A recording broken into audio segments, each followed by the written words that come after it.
Ya. No edit, Oke. no settingan. No settingan. Ustaz Hilman, dilanjut tadi pertanyaannya. Iya. Ayo.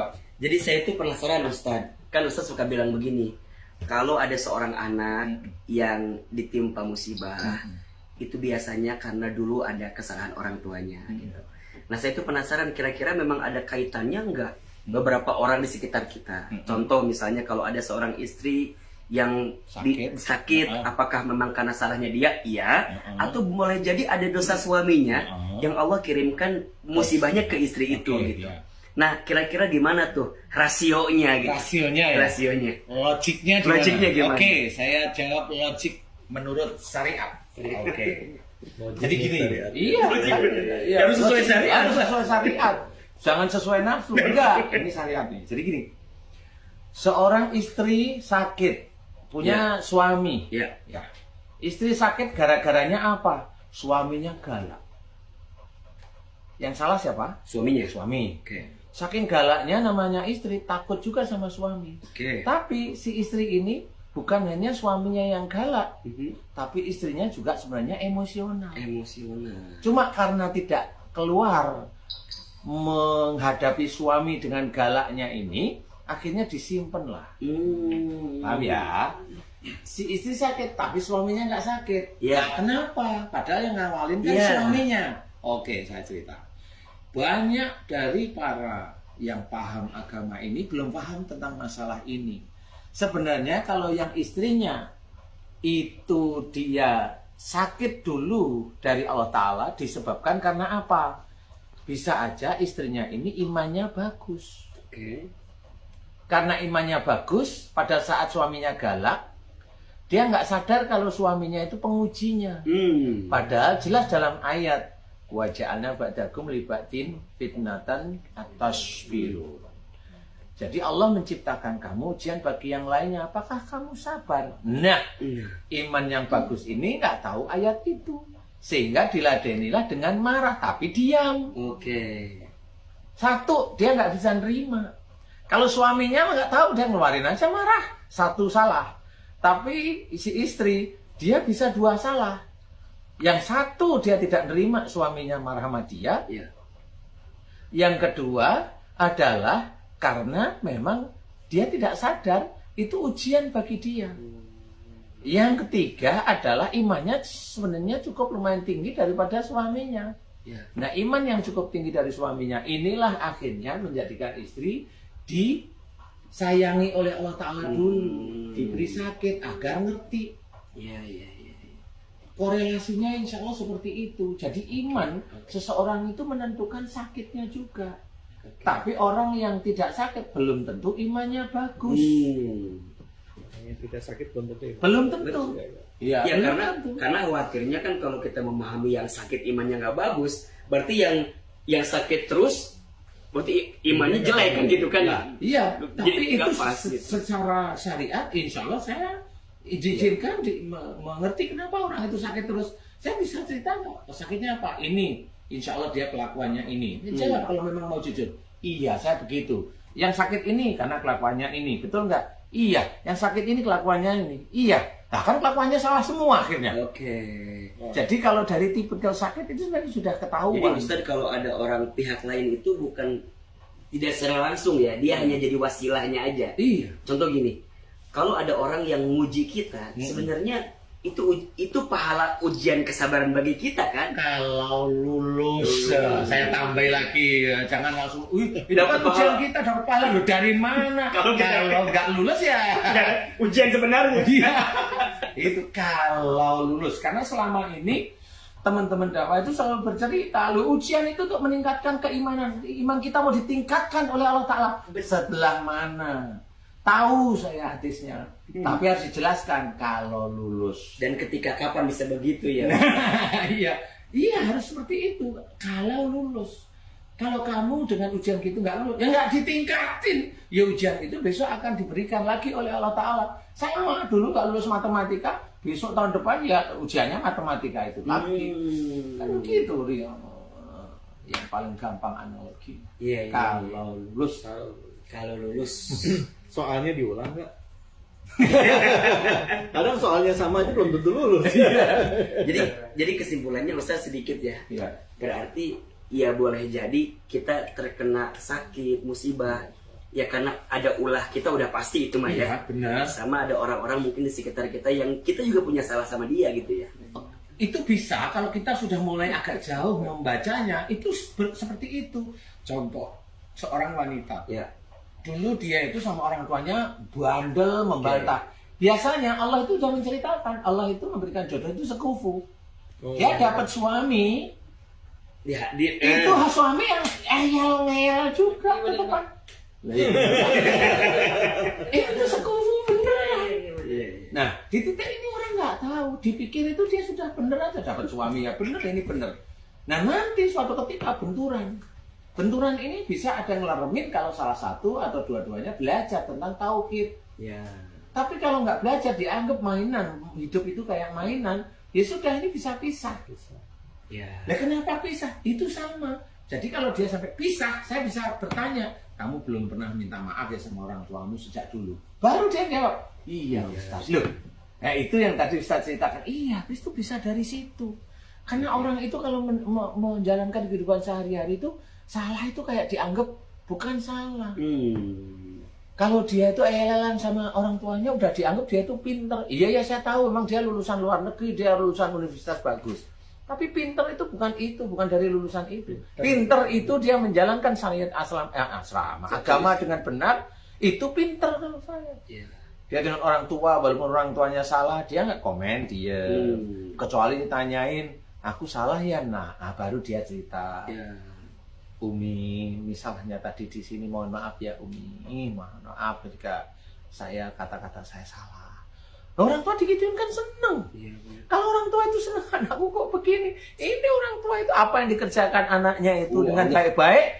Nah, kan udah ketemu sekarang. Allah ridho, itu kuncinya. Itu kuncinya sebenarnya. Jadi ini semuanya itu jawaban yang saya berikan itu logik menurut syariah. Berarti Ustadz, kalau kita dikasih musibah nih, yang pertama kalau kaitan orang ya, berarti ke atas dulu ya, ke orang tua dulu. Bisa. Coba evaluasi. Ya. Jadi kaitannya orang tua baru pasangan. Baru pasangan. Sip. Pasangan, jejernya pasangan itu saudara kita. Karena ada yang bilang gini, Ustadz, misalnya ada teman kita, Ustadz Hilman, Ane udah baik sama orang tua Ane nggak pernah gitu dia bilang. Nah, emang dia baik muliain orang tuanya, tapi dikasih musibah terus gitu Ustaz. Persoalannya di doanya dia selalu ingin dijadikan orang sabar nggak? Di situ kan nggak cuma orang. Kalau dia minta ya Allah jadikan saya orang sabar, loh sabar itu yang gimana? Sabar itu adalah orang yang kalau ditimpa musibah atau sesuatu dia kembalikan pada Allah, tawakal. Nah itu sabar. Lah kalau dia ceritanya dibalik, saya itu sudah ini sama ya dilihat itu. Jadi enggak, tapi doanya lewat mana? Kalau doanya ya Allah jadikan seorang sabar, berarti dia menantang ada ujian yang mau datang. Ustaz, Assalamualaikum. Waduh, Masya Allah. Justru kesalahannya itu ya Ustaz. Jadi kalau dia bilang bukan kesalahan. Kalau dia bilang saya udah baik kok sama orang tua, justru awal itu kalimat yang paling pas. Itu enggak Pak. Dia merasa udah Tapi kalaupun udah iya. Saya ada yang curiga satu. Doanya itu minta diberi kesabaran. Orang yang doanya mohon diberi kesabaran sama Allah Ta'ala, sabar kan nggak ngerti dia.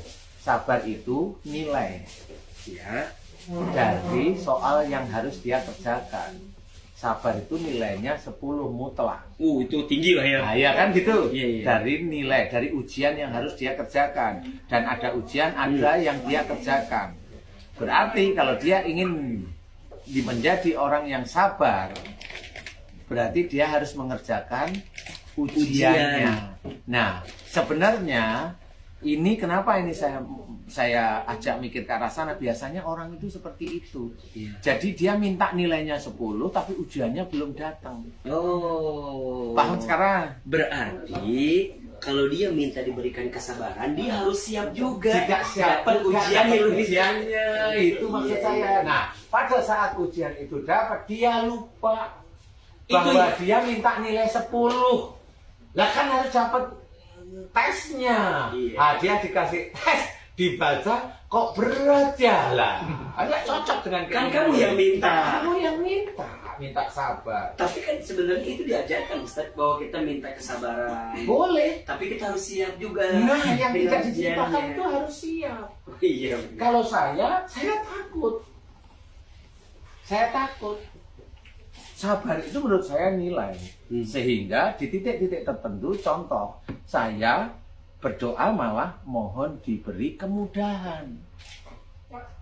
Nah, kalau kemudahan Allah yang ngatur. Iya. Kalau diberi kesabaran kan Allah yang ingin sabar nilai kamu, ya ini. Nah, suatu ketika yang dia tahu mamanya yaitu membahagiakan hormat pada orang tuanya. Iya. Iya. Tapi di titik dia menanggapi ada ujian sehari-hari, Siap enggak? kayaknya nggak siap, makanya dia ngomong, oh, saya dapat musibah terus. Lah, kan dia nggak ngerti sabar itu sebelum sabar itu ada tawakal. Ya. Paham belum ya? Berserah. Berserah diri dulu, baru berserah itu nilainya. Ya. Oh, dia sudah berserah diri benar. Itulah orang yang sabar. Berarti ya tidak salah kalau kita minta sabar, tidak salah. Tidak salah. Tapi kalau harus saya. tapi harus siap. Harus siap. Kalau saya pamit Ujian. kamu harus siap. Kalau kamu nggak siap, waduh kayak nggak berani. Nah, mohon dimudahkan. Siap karena juga pahalanya juga tinggi. Lah. Sabar. Sebenarnya bukan Nilai. pahala yang Nilai. tinggi, nilainya itu tinggi. Dan dia orang sabar tuh ya surga balasannya. Ya iya kan gitu. Karena orang banyak yang kadang-kadang gitu. Ustaz Hilman, kita udah baik sama orang tua nih, udah semua. Tapi kok masih diuji terus? Iya, Terus iya, kira-kira itu. salah saya ke siapa lagi? Iya. Salahnya itu yang ngomong bahwa saya sudah nggak. Nah, itu. Itu salah satu. Yang kedua itu kadang-kadang mohon diberi kesabaran. Kenapa? Kenapa doa ini dianjurkan? Ya, doa ini dianjurkan. Tapi tidak dijelaskan. Seperti apa? Kalau saya insya Allah ngerti. Sabar itu nilai. Iya. Jadi istilahnya kalau Ustaz, saya minta nilai 10 ya dari tesnya Ustaz nanti. Ya udah. Oh ya siap. Kasihlah saya tes. Ini ujian. Waktu dikasih, oh ini sulit Ustaz. Kan sama. Iya, Anggap aja kasih zat, ini musibah Ustaz. Iya. Padahal dia minta nilai 10, jadi nggak nyambung. Oke. Makanya kalau saya bukan tidak boleh minta sabar, Tapi juga harus siap. tapi juga harus siap. Nanti kalau Allah memberikan sesuatu, kamu kuat tidak kuat, kamu harus terima. Iya. Di situ. Makanya levelnya tadi langsung minta diberikan kemudahan aja. Kalau saya Jadi ditambahin Ustaz ya. Iya. Selain minta sabar diberikan kemudahan. kemudahan. Diberi kemudahan, karena kalau mudahan itu kan selesainya masalah Iya, benar, terus. benar. Ya kalau sabar itu kan kita sendiri yang Oh, minta. Masya Allah. Bener gak sih? Kalau kemudahan kan dari Allah. Mana kemudahan dari kita? Jadi kalaupun kita minta sabar, kemudian Allah berikan ujian sama kita, kita minta kemudahan gitu. Minta kemudahan. Karena pada akhirnya yang bisa membuatin kita sabar kan Allah juga. Iya. Iya kan? Karena bagaimanapun juga semua yang terjadi kebaikan itu pasti dari rahmat Allah. Ya sudah. Makanya kalau saya nggak berani, paling nggak berani loh minta ya Allah jadikan aku orang sabar. Udah, takut. Bukan saya nggak mau ya, saya takut loh. Karena ujiannya itu kadang-kadang saya nggak tahu. Iya, iya. Ujiannya itu nggak tahu. Jadi pokoknya ujian mah ya serahin ke Allah. Serahin aja. Allah ngasih apa ke saya? Ya, jadi jangan minta. Kalau saya itu minta sama seperti ya Allah, aku sudah terbiasa ini, saya punya harta, ujilah saya dengan orang itu meminta kepada saya. Bukan. Berat itu berat. Nah, itu kan mirip ya. Nggak mau saya juga. Bener ya? Bener. Itu kan mirip ya. Mirip, ya. Sama seperti ya Allah jadikan aku orang yang sabar. Mirip nggak kata tadi? Iya, iya. Kalau itu dirunut pelan, mirip. Iya. Berarti orang ini meminta agar diberi ujian yang Berat. berat sebenarnya. Ya kalau siap sih nggak Kalau masalah. siap Ya. nggak ada masalah. Kalau masih jengkel aja ya, seminggu nggak masuk, nggak syuting nanti. Oke, Masya Allah. Keren, keren. Aduh. Keren. Masya Allah. Alhamdulillah. Begitu guys, saudara yang beriman. Ini pembicaraan asik sebenarnya. Saya sendiri itu jujur, pertanyaan Ustaz Hilman itu pusing. Menjawab itu harus diam dulu. Pertanyaan Ustaz Hilman, apalagi pertanyaannya Mas David Beckham. Wah, Mas David Khalid. Pusing. Aduh. Tapi alhamdulillah Allah masih menutup aib saya. Aduh. Begitu saudara beriman, sedulur beriman. Terima kasih, mudah-mudahan bermanfaat. Assalamualaikum.